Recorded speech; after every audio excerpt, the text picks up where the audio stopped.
Okay, so in this video we're going to create a logout button. So let's do a few things. And a couple other thing I want to do is just make sure that we can start seeing kind of where things are going. So I want to change the route here. And change this to be that if gstate.token resolves as true, so if it's true, we're going to see the dashboard.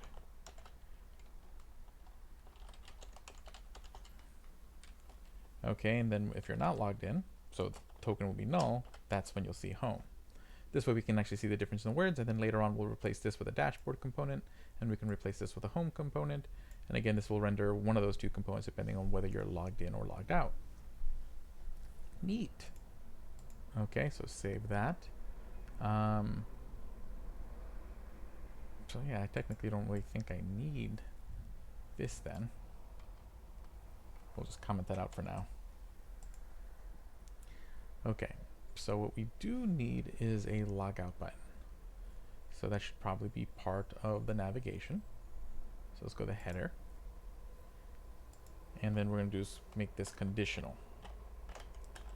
Okay, so that means we're going to need to bring in the gstate here, because we need to be able to check if the token exists. So import global context from /app. Okay, and then we have to pull that stuff out. So const, I'm going to pull the gstate and set gstate from the context. So react.use context global context. Save. Okay. Cool. So what I'm going to do here is make the sign up button. So again, the idea here is going to be that if gstate.token is true, then we should see another link component that says logout. So Control C. I'll just put this there. Actually, what I'll do to make this look a little bit cleaner, I'll just put this in a variable. So we'll call this const logout equals save. I'm just going to wrap this in that. Save. Oh, doesn't want to really pretty it for me. That's fine.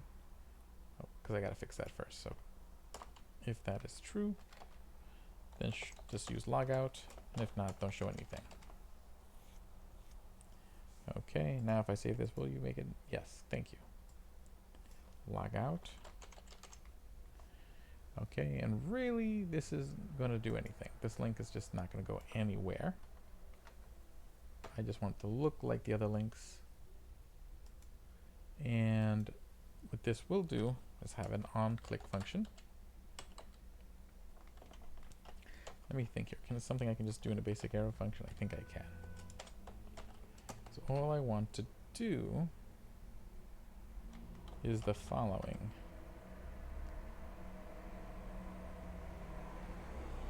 Oh, I gotta put an equal sign here. I want to first, I want to get rid of that token. So it should be window.localstorage.remove item.